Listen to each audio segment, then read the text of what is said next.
అస్మద్గురుభ్యో నమః. తొలి ఏకాదశి యొక్క విశిష్టత, తొలి ఏకాదశి ఎప్పుడు జరుపుకోవాలి, ఆ రోజు పాటించవలసినటువంటి విధి విధానాలతో పాటు మనం ఏ స్తోత్రం చదువుకోవాలి, ఏ నైవేద్యం, ఎలాగ మనం పాటించాలి అన్న కొన్ని ముఖ్యమైనటువంటి విషయాలు మనం ఈ వీడియోలో చర్చించుకోబోయే ముందు శ్రీ లక్ష్మీ సమేత శ్రీ మహావిష్ణువు యొక్క దివ్యపాదపద్మాలకు నమస్కారం చేసుకుంటూ వీడియోలోకి వెళ్ళిపోదాం. తొలి ఏకాదశి అని ఈ ఆషాఢ శుద్ధ ఏకాదశినే మనం పిలుస్తాం. ఆషాఢ శుద్ధ ఏకాదశినే తొలి ఏకాదశి అని పిలవడానికి కారణం ఏంటి? చైత్రమాసంలో కూడా ఒక ఏకాదశి వస్తుంది కదా, దాన్ని పిలవచ్చు కదా. అంటే ఈ ఆషాఢ శుద్ధ ఏకాదశి నుంచే ఇంచుమించుగా 1-2 రోజులు అటు ఇటుగానే దక్షిణాయనం కూడా ప్రారంభమవుతుంది ఈ జూలై నెలలోనే. ఇంతకు పూర్వం తొలి ఏకాదశి నుంచే నూతన సంవత్సరం చేసుకునేవారట. అంటే తెలుగు సంవత్సరాది అని మనం చైత్రమాసంలో చేసుకునేది ఈ ఆషాఢ శుద్ధ ఏకాదశి నుంచే చేసుకుంటూ ఉండేవారట. కానీ ఇప్పుడు మాత్రము మనం అయితే ఈ తొలి ఏకాదశి తొలి అనడానికి కారణం ఏంటంటేట, మహావిష్ణువు ఈ తొలి ఏకాదశి నుంచి శయనించి ఉంటారు స్వామి. యోగ నిద్రకు ఉపక్రమించే ఏకాదశి కాబట్టి దీన్ని శయన ఏకాదశి అని కూడా అంటారు. ఇక్కడి నుంచి 4 నెలల పాటు ఉత్థాన ఏకాదశి దాకా, కార్తీక మాసంలో వచ్చేటటువంటి ఏకాదశి వరకు విష్ణు ప్రీతికరమైనటువంటి 4 నెలలు స్వామివారు కూడా యోగ నిద్రలో ఉంటారు. మనకి కూడా నిద్రకు ఎక్కువ అనువైన కాలం. ఎందుచేతంటే ఈ ఏకాదశి నాడే వాతావరణంలో మార్పులు కూడా వస్తాయి. ఏకాదశి తిథి ఎలాగో విష్ణువుకు ప్రీతికరమే, కానీ కాలగమనంలో మార్పు మనం ఖచ్చితంగా చూస్తాం. రోజు నుంచి భూమి మీద రాత్రి సమయాలు పెరుగుతాయి. అంటే ఏంటి? నిద్రా సమయాలు పెరిగితే తొందరగా చీకటి పడిపోవడం అది జరుగుతూ ఉంటుంది. దానికి అనుగుణంగా మన దైనందిన కార్యకలాపాలను కూడా కొంచెం మార్చుకోవాలి అని చెప్పడానికే పెద్దలు ఇటువంటి పండుగను ఏర్పరిచారు. మరి విష్ణు యోగ నిద్రలోకి వెళ్తారు అని చెప్పగానే మనందరికీ అనుమానం వస్తుంది కదా, నిజంగానే విష్ణుమూర్తి నిద్రపోతాడా? అంటే మనందరము పడుకునేటటువంటి నిద్ర తామస నిద్ర, శ్రీ మహావిష్ణువు పడుకునేటటువంటి నిద్ర యోగ నిద్ర. అంటే యోగ నిద్ర అంటే నిద్ర కాదు, ధ్యాన స్థితి. ఒకానొక తీవ్రమైనటువంటి ధ్యాన స్థితిలో ఉంటారు. ఆయన ఎవరు? సర్వవ్యాపి. విష్ణువు అన్న పదానికి అర్థం ఏంటి? సర్వవ్యాపి అని కదా అర్థము. ఆషాఢ శుక్ల ఏకాదశి నుంచి కార్తీక శుద్ధ ఏకాదశి దాకా ఈ 4 నెలల కాలం పాటు మాత్రం విష్ణు ప్రీతికరం కాబట్టి చాలా జాగ్రత్తగా, ఆరోగ్య విషయంలో కూడా మనం అంతే జాగ్రత్తగా ఉండాలి. కాబట్టి మనం అందుకనే ఈ పూజలు, వ్రతాలు, దీక్షలు, మాలధారణలు అన్నీ కూడా ఈ సమయంలోనే మనకి ఎక్కువగా కనబడుతూ ఉంటాయి. మన పండుగలన్నీ కూడా ప్రారంభమయ్యేది కూడా ఈ తొలి ఏకాదశి నుంచే. తొలి ఏకాదశి మొదలుకొని ప్రతి 15 రోజులకు ఒక పండుగ వచ్చేస్తూ ఉంటుంది. సందర్భానుసారంగా విష్ణువు అన్న పదానికి అర్థం సూర్యుడు అని కూడా వస్తుంది. అందుకనే మనం సూర్యుడిని సూర్యనారాయణమూర్తి అని కూడా పిలుస్తూ ఉంటాం కదా. ఇప్పటి వరకు మీరు చూసినట్లయితే అప్పటిదాకా ఉత్తర దిక్కుగా ప్రయాణం చేసినటువంటి సూర్యుడు తొలి ఏకాదశి నుంచి దక్షిణం వైపుకు వాళ్తాడు. అందుకనే దక్షిణాయన పుణ్యకాలం అని అంటూ ఉంటాం. దక్షిణాయనం అప్పటి నుంచే ప్రారంభమవుతుంది కాబట్టి ఆ వాలడాన్నే నిద్రపోవడంగా భావించి, బహుశా ఆ భావన వల్ల ఏమైనా భగవంతుడు నిద్రపోతాడన్నది ఏమన్నా వచ్చిందేమో తప్పితే. ఇక పురాణ కథల్లోకి వస్తే, భవిష్యోత్తర పురాణంలో శ్రీకృష్ణుడు ధర్మరాజుకి ఏకాదశి మహిమ గురించి వివరించారు. తాళజంఘుడు అనేటటువంటి రాక్షసుని యొక్క కుమారుడైనటువంటి మురాసురునితో యుద్ధం చేసే సమయంలో విష్ణువు శరీరం నుంచి ఏకాదశి అనే కన్య జన్మించిందని, ఆమె అంటే విష్ణువుకి చాలా ఇష్టమని పురాణ కథలు చెప్తూ ఉన్నాయి. ఏకాదశి వ్రతాన్ని ఆచరించినటువంటి రుక్మాంగదుడు మోక్షాన్ని పొందిన కథ పురాణ ప్రసిద్ధం. అంతేకాదు ఈ తొలి ఏకాదశి నాడే సతీ సక్కుబాయి మోక్షం పొందింది అని చెప్తారు.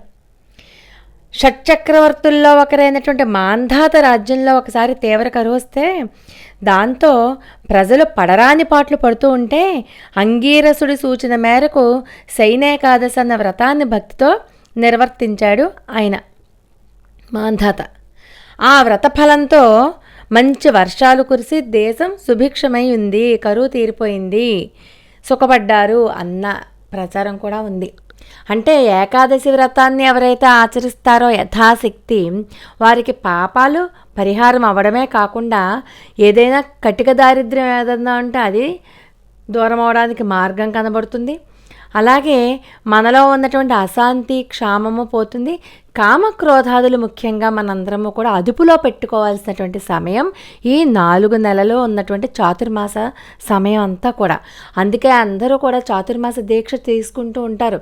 అది కేవలం సాధువులకి, సన్యాసులకి మాత్రమే నిర్దేశించబడింది కాదు. సంసారులు కూడా చెయ్యొచ్చు. వయోభేదం లేకుండా ఎవరైనా ఆచరించవచ్చు మనకి ఉన్నటువంటి పరిస్థితుల దృష్ట్యా. మరి మాంసాహారులు ఈ 4 నెలలు మాంసానికి దూరంగా ఉంటే చాలా మంచిది. అది జీర్ణశక్తిని ప్రభావితం చేస్తుంది. కాబట్టి ఈ 4 నెలల పాటు ఉండేటటువంటి ఈ కాలం అంతా కూడా ఎంత తేలిగ్గా ఆజీర్ణమయ్యే ఆహారం తీసుకుంటే అంత మంచిది. అందుకనే ఉపవాసాలు, వ్రతలు, మాలధారణలు, దీక్షలు ఇలాంటివన్నీ కూడా మనకి తొలి ఏకాదశి నుంచే ప్రారంభమవుతాయి అనడంలో ఎటువంటి సందేహం లేదు. ప్రతి 15 రోజులకి ఒక్కొక్క పండుగ వచ్చేస్తుందని చెప్పుకుందాం కదా. వ్యాసపూర్ణిమ వస్తుంది, తర్వాత గురు పూర్ణిమ, తర్వాత మళ్ళీ శ్రావణ మాసం వచ్చేస్తుంది. శ్రావణ మాసం వచ్చిందంటే అన్ని పండుగలే, ప్రతిరోజు పండుగే. శ్రావణ శుక్రవారం లక్ష్మీదేవికి, శ్రావణ మంగళవారం నోములు అంటాం, వరలక్ష్మి వ్రతం చేసుకుంటాం. ఇలా రకరకాలైనటువంటి పండుగలు అక్కడి నుంచి వస్తాయి. తర్వాత గణపతి నవరాత్రులు వచ్చేస్తాయి. గణపతి నవరాత్రులు అయిపోయాక మళ్ళీ అమ్మవారి నవరాత్రులు వచ్చేస్తాయి. కార్తీక మాసం వచ్చేస్తుంది. ఇలాగ రకరకాలుగా మనకి పండుగలు మొదలైపోతాయి ఈ తొలి ఏకాదశి పుణ్యకాలం నుంచే. మరి ఉపవాసం అంటే ఏంటి? ఉపవాసం ఖచ్చితంగా ఉంటే ఆరోగ్యం బాగుపడుతుంది. ఈ తొలి ఏకాదశి వానాకాలంలో వచ్చేటటువంటి మొట్టమొదటి పండుగ కాబట్టి అసలు ఏకాదశి అంటే ఏంటి? 11 అని కదా అర్థం. 5 జ్ఞానేంద్రియాలు, 5 కర్మేంద్రియాలు, మనస్సు, ఇవన్నీ కలిపి 11. వీటన్నిటినీ మనిషి తన ఆధీనంలోకి తీసుకొచ్చి వాటన్నిటినీ ఒక్కటిగా చేసి అప్పుడు భగవంతునికి నైవేద్యంగా పెట్టాలి, నివేదన చేయాలి. అంటే మనకి సహజంగా ఈ 4 నెలలు ఉండేటటువంటి బద్ధకం పోవాలి అంటే పొద్దున్నే లేవాలి. పొద్దున్నే మామూలుగా అయితే లేస్తామా? లేవం. ఒక పండుగనో, వ్రతమనో, దీక్షనో, మాల వేసుకుందామనో, మాలధారణ, దీక్షాధారణ అంటే ఖచ్చితంగా దానికి బద్ధుడై ఉండి మనం తెల్లవారుజామున లేస్తాం. ఆ రకంగా బద్ధకాన్ని కూడా మనం దూరం పెట్టచ్చు. ఎప్పుడైతే బద్ధకాన్ని దూరం పెట్టామో రోగాలు దరి చేరకుండా ఉంటాయి. ఇంద్రియ నిగ్రహం పెరుగుతుంది. ఇమ్యూనిటీ పవర్ కూడా పెరుగుతుంది. ఇది ఇమ్యూనిటీ పవర్ తగ్గిపోయే కాలం. రోగాలు తొందరగా వచ్చేస్తాయి ఈ మాసాలలోనే. కాబట్టి ఇమ్యూనిటీ పవర్ పెరగాలి అంటే మనకి తొలి ఏకాదశి మొదలుకొని ఇలాంటి పండుగలు మనకి చాలా అవసరం. అందుకని మనకి శాస్త్రం వీటన్నింటినీ కూడా పెట్టింది. ఉపవాసం చేయడం వల్ల జీర్ణ కోసం శుభ్రమైపోతుంది. మన శరీరం కూడా ఒక నూతనమైనటువంటి ఉత్తేజాన్ని పొందుతుందన్నమాట. కఠినమైనటువంటి రోగాలను తట్టుకునే శక్తి మనకంటే ఇమ్యూనిటీ పవర్ అంటూ ఉంటాం కదా, అది మనకి లభిస్తుంది. ఉపవాస సమయంలో కూడా మనం చాలా నిషేధాలు, నియమాలు అన్నీ పాటిస్తూ ఉంటాం. అలాగే ఈ తొలి ఏకాదశి నాడు ఖచ్చితంగా జొన్న పేలాలు కలిపినటువంటి పేలపిండినే పరమాత్మకి నైవేద్యంగా కూడా పెడతాం. జొన్న పేలాలు, బెల్లం కలిపి దంచి పిండి చేస్తారు కదా, ఆ పేలపిండినే పరమాత్మకి నైవేద్యంగా పెడతాం. దాన్నే మనం ప్రసాదంగా తీసుకుని మరీ ఉపవాసం చేస్తాం. ఆలయాలలో కూడా చాలా చోట్ల పేలపిండిని ప్రసాదంగా పంచే ఆచారం కూడా ఉంది. అందుచేత ఈ తొలి ఏకాదశి నాడు మొదలుకొని ప్రత్యేకంగా ఈ తొలి ఏకాదశి నాడు విష్ణు ఆరాధన చాలా శ్రేయస్కరం. విష్ణు సహస్రనామం చదవడం, భాగవతం చదవడం, భగవద్గీత మనం చదవడం ఇలాంటివన్నీ కూడా చేసినట్లయితే చాలా శుభకరం. జన్మల జన్మల పాపాలు నశిస్తాయి అని మనకి శాస్త్రంలో ఉంది. కాబట్టి ఖచ్చితంగా ప్రతి ఒక్కరూ కూడా ఈ తొలి ఏకాదశి నాడు మనం ఆచరించి పరమాత్మ యొక్క పరిపూర్ణ అనుగ్రహాన్ని పొందడమే కాకుండా మన ఆరోగ్యాన్ని కూడా రక్షించుకోవాలన్నమాట. అలాగే మరి ఈ తొలి ఏకాదశిని ఏం దానం చేయాలి అంటే గొడుగు, స్వెటర్, ఇంకా కాస్త స్తోమత ఉన్నవాళ్ళు స్వెటర్లు దానం చేయొచ్చు, దుప్పట్లు ఇలాంటివన్నీ కూడా దానం చేయొచ్చు. ఖచ్చితంగా ఈ తొలి ఏకాదశి నాడు తెల్లవారుజాముకి ముందే నిద్ర లేవడం, తలస్నానం చేయడం, ఆడ మగ తేడా లేకుండా అందరూ తల అంటుకోకూడదు, పైనుంచి మాత్రం నీళ్లు పోసేసుకోవాలి. ఆడవారు కాస్త పసుపు మొహానికి, మంగళసూత్రాలకి, కాళ్ళకి కూడా రాసుకుని మరీ స్నానం చేయడం శ్రేయస్కరం. ఆవునేతి దీపారాధన పెట్టడం, వీలైనంత వరకు విష్ణు సహస్రనామాలు ఎలాగో అందరికీ వచ్చేస్తాయి కాబట్టి విష్ణు సహస్రనామాలు చదువుకోవడం ఉత్తమం. ఉపవాసం అంటేనే దాని యొక్క అర్థం దాంట్లోనే ఉందన్నమాట. ఉపవసించడము, దగ్గరగా నివసించాలి. ఎవరికి దగ్గరగా నివసిస్తావు? పరమాత్మకు దగ్గరగా నివసించాలి. మనం చూడండి, దూరంగా ఉన్న స్నేహితురాలు వెళ్ళిపోతుంటే పేరు పెట్టి పిలిస్తే ఒక 4-5 పేర్లకి వినపడి ఆ స్నేహితురాలు తిరిగి వెనక్కి తిరిగి వచ్చి మన దగ్గరికి వస్తుంది. అట్లాగే పరమాత్మని నువ్వు అనేక నామాలతో పిలిస్తే పిలవగా పరమాత్మకి మన పిలుపు చేరి ఆయన దగ్గరికి మనం వెళ్తాం, లేకపోతే ఆయనే మన దగ్గరికి నడుచుకుంటూ వస్తాడు. మనం ఒక అడిగేస్తే పరమాత్మ 10 అడుగులు వేసుకుని వస్తారని చెప్పి అనుకుంటూ ఉంటాం కదా, మన పెద్దవాళ్ళు చెప్పిన మాటల్ని. అలాగనమాట. అందుకని దానికి శుభ్రంగా మనం ఏం చేస్తాం? విష్ణు సహస్రనామ పారాయణ, భగవద్గీత, భాగవతం చదువుకోవడం, శ్రీకృష్ణ లీలలు స్మరించుకోవడం. మాకు ఈ విష్ణు సహస్రనామ పారాయణ అవి మేము చేయలేమండి, అవి మాకు నోరు తిరగదు అంటారా? శ్రీరామ రామ రామేతి రమే రామే మనోరమే సహస్రనామ తత్తుల్యం రామనామ వరాననే. అది కూడా మాకు సమయం ఉండదండి అంటారా? శ్రీరామ జయ రామ జయ జయ రామ కదా. ఇంకా అది కూడా సమయం లేకపోతే శ్రీకృష్ణార్పణం, నేనేం చేయలేను. కాబట్టి ఖచ్చితంగా మనం భగవన్ నామాన్ని పట్టుకోవాలి. నామమే మనల్ని భగవంతుని దగ్గరికి చేరుస్తుంది. అలాగే తులసితో అర్చన చేయడం మర్చిపోకూడదు. మంగళవారం, శుక్రవారం, పౌర్ణమి, అమావాస్య తిథులలో అసలు తులసి కొయ్యకూడదని చెప్పి మనకి తెలుసు.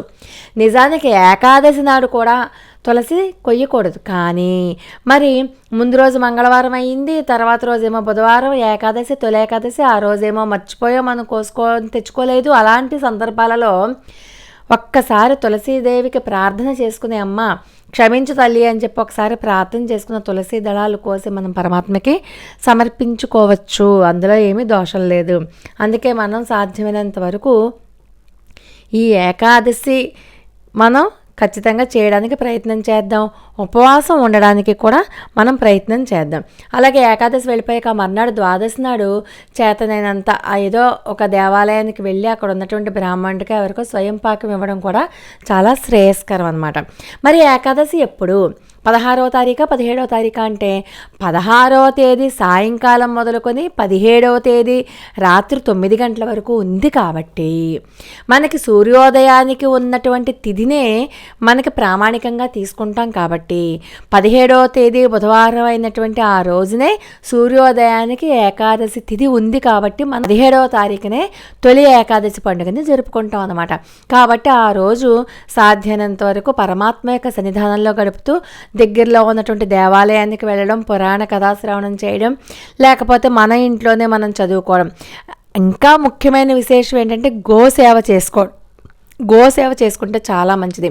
ఒక్క గోవులోనే మనందరికీ తెలుసు, మొత్తం గోవులో కొమ్ముల దగ్గర నుంచి తోకదాకా సమస్త దేవీ దేవతలందరూ కూడా ఆవులో ఆవహించి ఉన్నారు. కాబట్టి గోశాలను శుభ్రపరిచి అలికి ముగ్గులు పెట్టి గోశాల మధ్యలో చక్కగా బియ్యపిండితో ముగ్గు వేసి ఆ యొక్క లక్ష్మీదేవి సహిత శ్రీ విష్ణు భగవానుల్ని అక్కడ గనక స్థాపించుకొని చిన్న ప్రతిమనో ఫోటోనో దేన్నో అప్పుడు గనక మనం పూజ చేసుకున్నట్లయితే సమస్తమైనటువంటి కోరికలు నెరవేరడమే కాకుండా మానసిక అశాంతి తొలగిపోతుంది, దారిద్ర్యం దూరం అవుతుంది, మనకు ఉన్నటువంటి కష్టాలన్నీ తొలగిపోయే మార్గం కలుగుతుంది, మానసిక మనోస్థైర్యం కూడా కలుగుతుంది, సమస్యలను ఎదుర్కోగలిగినటువంటి శక్తి కలుగుతుంది, అనేక రకాలైనటువంటి ఉపయోగాలు మనకి కలుగుతాయి అన్నమాట. కాబట్టి గోసేవ చేసుకోవడం అత్యంత శ్రేయోదాయకం. వీలైనంత వరకు గోసేవ చేసుకోవడానికి ప్రయత్నం చేద్దాం. జొన్న పిండి నైవేద్యంగా పెట్టడానికి ప్రయత్నం చేద్దాం. తలస్నానం మాత్రం ఖచ్చితంగా చేయవలసిందే. ఇలాంటి కొన్ని నియమాలు, మాంసాహారులు ఖచ్చితంగా మాంసానికి దూరంగా ఉండి తీరవలసిందే. ఇంకా బ్రహ్మచర్యము అంటారా, బ్రహ్మచర్యం ఇందాకే అనుకున్నాం కదా, కామక్రోధాదులని మనం అదుపులో పెట్టుకోవాలి ఈ చాతుర్మాసంలోని. అవన్నీ మనకి సాధ్యమైన నియమాల్ని మనం చేయడానికి ప్రయత్నం చేద్దాం. అసాధ్యమైన వాటికి మనం జోలికి వెళ్ళొద్దు. దానికోసం మనం పరమాత్మని ప్రార్థించి ఆ శక్తిని మనకి ఇవ్వండి అని చెప్పి వేడుకోవడం తప్ప మనం ఇంకేమీ చేయలేమనుకున్నప్పుడు అలా ప్రార్థించడమే సబబు. లోకా సమస్త సుఖనో భవంతు. మరి ఒక అద్భుతమైన వీడియోతో మళ్ళీ కలుసుకుందాం. అంతవరకు నమస్కారం.